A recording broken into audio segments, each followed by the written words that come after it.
Welcome everyone to Almost Cancelled. I'm Peter, and today I'm going to be talking about WandaVision Season 1 Episode 4. It's called We Interrupt This Program. So, full spoilers for the episode, as per usual.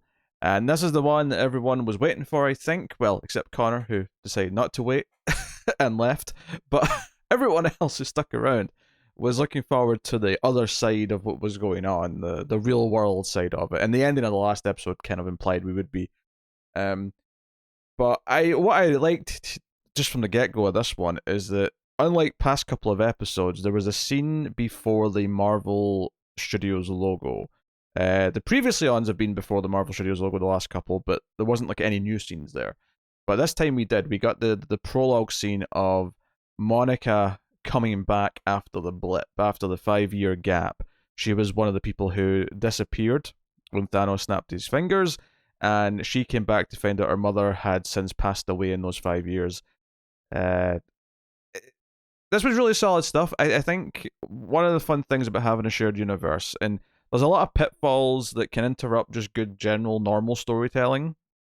And I've talked about that in past, Marvel movie reviews when those problems crop up. But one of the fun things, and I mentioned this last week when they brought up Ultron, but is just treating that incident, treating, they've been gone for 5 years and coming back, and that being this kind of, 9/11-esque kind of tentpole moment for the world, for the universe. Everyone knows where they were when the first blip part happened. Everyone knows where they were when it came back.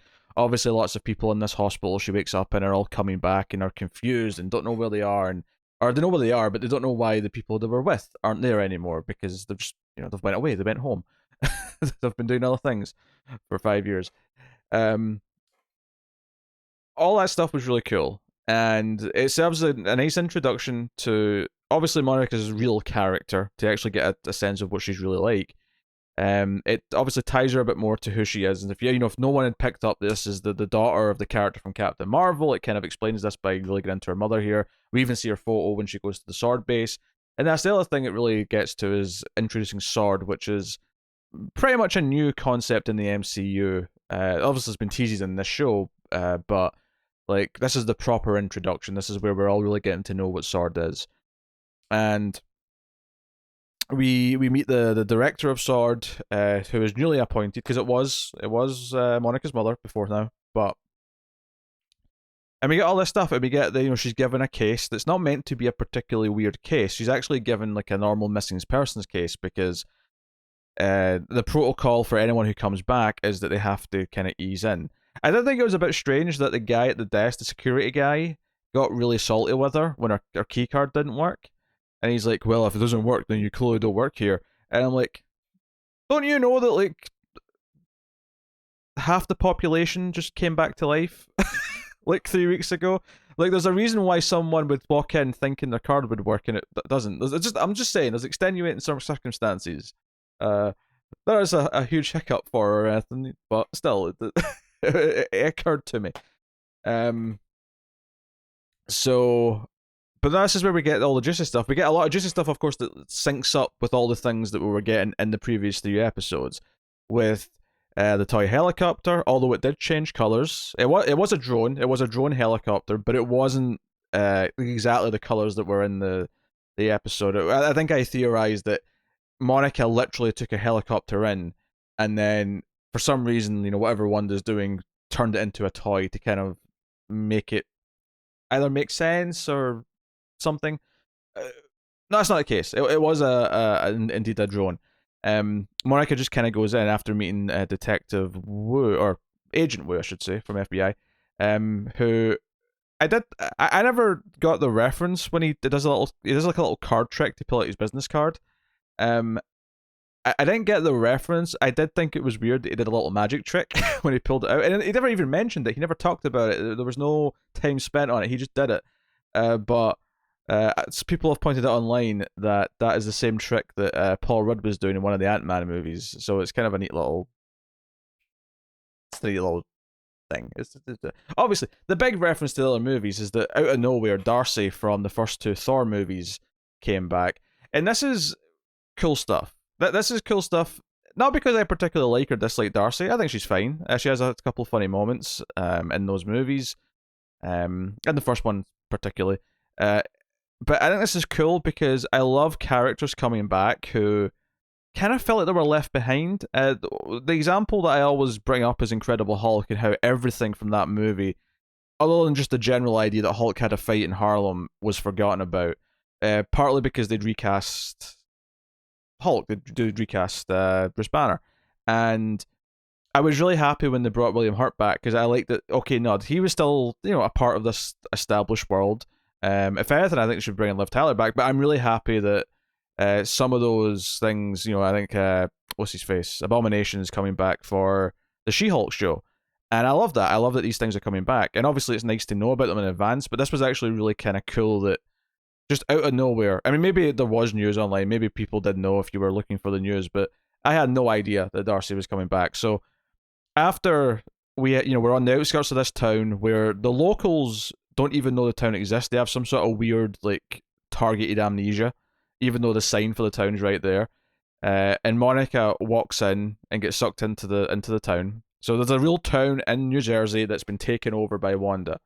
It's in like a bubble essentially, and we cut to Darcy arriving with these other various experts in their fields.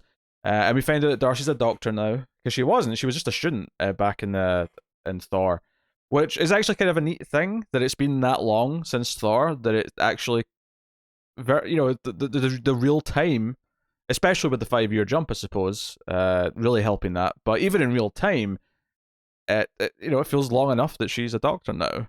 She was studying. She'd switched to astrophysics or whatever, and now she's a doctor. That's kind of neat.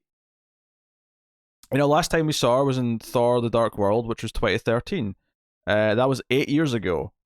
And I know some of the timeline stuff condenses before, so maybe the 5-year time jump for Endgame, Infinity War is just a way to catch back up to where the timeline should have been in real time anyway. I don't know, but regardless, it's neat. It's neat that this small character from movies that are unrelated to this. I always love when supporting cast can sort of like move around. I love the idea of a Thor character showing up in WandaVision. I love the idea of a character from, Iron Man 3 showing up in, the Falcon Winter Soldier show or something. It just, that kind of shared universe stuff I really get a kick out of when it's done well. And I like this. And obviously even the fact that Monica, of course, comes from Captain Marvel is kind of neat. But I like that they're establishing her in her own right as something new in this different context, which is no doubt going to be used. And because Feige's behind all this, I'm sure Sword's going to play a role and stuff, especially when we get to maybe Eternals. We know that obviously stuff in this is going to play into the next Doctor Strange. But anyway, so yeah, Darcy. Running joke with wanting the coffee, no one's getting her coffee. Military guy's giving her shtick. But she's the one who gets the transmissions that these TV episodes, these sitcom episodes that we've been seeing, are actually transmitting in a way, and she's able to capture. So that's who was watching back in episode 1. Obviously, they sent people in the sewers. That's who came out of the sewer. End of episode 2. Obviously, Monica, we know that she get in there. And they're watching and they're theorizing, and they're asking questions that we've kind of thought about, I think, ourselves as the audience, and they're also asking other questions, like the people who have amnesia around the town who don't know it's there. Like, is it just a radius thing? Is it just people who would otherwise be interacting with it just have that part of their knowledge removed so they won't interfere? Is it more than that? Because I was thinking, or is it just people who disappeared who are unaffected? That doesn't seem to be the case, because obviously once there's a whole military base set up outside with all these different scientists and so on, you think they would notice if some people just didn't realize there was a town there, so that would probably come up. So I don't think so, but it was something in my head as the two characters were debating it on the road. I was thinking about it. But anyway, they try and talk to her through the radio, and they notice that the episode kind of appears edited. The transmitted episode has this edited moment, and we kind of saw glimpses of that, of course. I loved when it started showing stuff that we'd seen in the episodes through the other perspective of what really was happening. Because obviously there was the big gap in last episode where she got threatening and scary with Monica, and we saw Monica arrive outside in the outside world at the end, which she kind of ends this episode as well. But we didn't actually see what the confrontation itself was. And it was interesting to see this in the full widescreen, the 235:1. It still had the color look of the sitcom in terms of the set design and all that, obviously, but it felt immediately different. And her getting menacing, using her powers, being well aware, rebuilding the wall, sending Monica out, and obviously this is the realization, which we were kind of already at, admittedly, I think, as an audience, that Wanda's behind this, or at least most of it. The big moment, though, I think, is Vision himself. When Vision comes back in, and because we ended last episode, the last time we saw Wanda was when he comes in and she's just looking down at the crib. We get more of that scene, but this was edited out of the transmission. So we don't get the 4x3, the filter for the TV show. We get just this in the 235, the Marvel Cinematic Universe shape, I suppose, is the real Marvel Universe. Not that every movie's been in that shape, admittedly, but most of them have been. In the context of this show, it's definitely the real world. And we see him ask more questions. He asks, where did she go? And Wanda tries to play it off, but she's still not, in sitcom mode. She's not acting like she's in the sitcom. She doesn't have that bubbly personality. And then she turns around and sees Vision, what he perhaps really looks like. And that's kind of implied that, maybe this is just like forgive the word, a vision to her, that she's seeing the dead version of Vision with the hole in his head, and he's all sort of grey and there's no colour, and it's really disturbing. It is a really genuinely disturbing moment. But I also can't help but escape the possibility that she literally has Vision's corpse walking around, that she's animating Vision's dead corpse. But he does seem to have some sort of self-awareness. He does seem to be somewhat alive. And again, there's the whiteboard at one point where the questions, is Vision alive? Has she somehow brought Vision back from the dead? And I think one of the interesting questions, and I think the reason why Monica's plot is important to this show, particularly the part that's introduced at the start of the episode, where we find out that her mother died in the 5 years, is the idea that Vision was not snapped away. He was killed before the snap, so he couldn't be brought back. And one of the big debates of Endgame was that Tony would only help if they brought everyone back, but they didn't rewind time. They didn't undo the 5 years, because, he had a child in that time, and everyone who had moved on and learned to grow and had that experience should keep those memories, keep those experiences, and they don't undo people.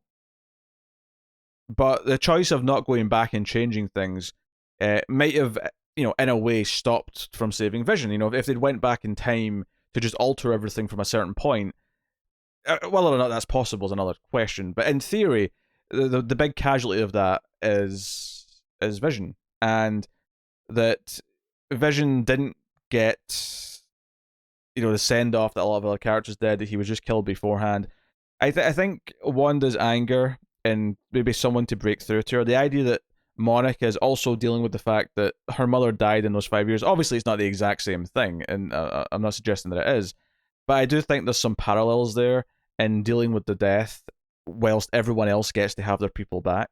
Because I think that's the big thing, right, is that so many people have this relief. And there's even a moment at the start when the director of Swords is talking to her, like, hey, look on the bright side, she always expected you to come back, because she put in protocols. She put in protocols to say, this is what will happen. If our agents do rematerialize, literally, then this is what the protocols are. So she had the hope that people would come back.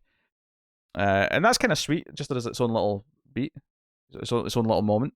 But I really like that. So I think the idea of dealing with the pain of losing people in this gap when everyone else has people coming back to them is a very fascinating idea that I hope it maybe touches upon a little bit.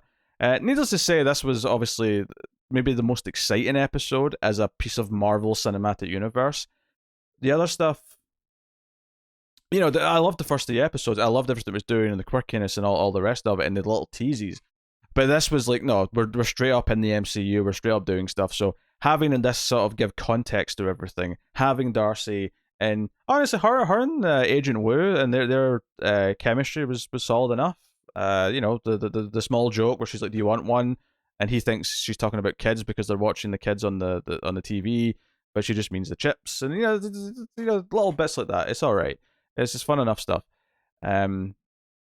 But I found myself getting excited in a way, and I don't know if it's because we went a year and a half with no MCU material really outside of Agents of Shield, which was kind of separated, which I do like a lot. But I found myself being a little bit more excited for the MCU in general a little bit during this episode, and excited for whatever sort of game plan, because we're at a point where we've really built a shared universe now.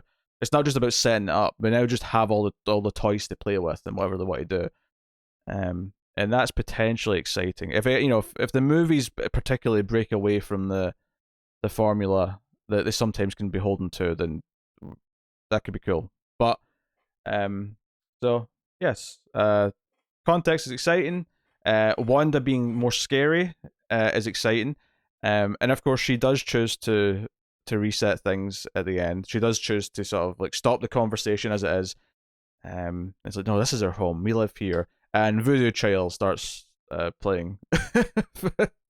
Jimi Hendrix kicks in. And it's one of those things where that song has that little quiet bit before the guitar actually hits. The little sort of I don't even know what you call it. There's a little bit of sound before the guitar licks actually come in that I sort of like, it took me a second to process. Wait, I know this. Wait, this is Jimi Hendrix. And then I was like, the guitar kicked in, and I'm like, this feels. I mean, I know that it's the 70s and it works timeline wise, but it's just kind of interesting. So really cool. There was a couple of timeline things. The way Darcy talked about the episodes, how she does the dishes every episode, and she makes a little comment about it, but they appear to only be on episode 2 timeline wise, given when they're talking to them. So I don't know if it's implying that there's actually more episodes that we as the audience have not seen in between episodes.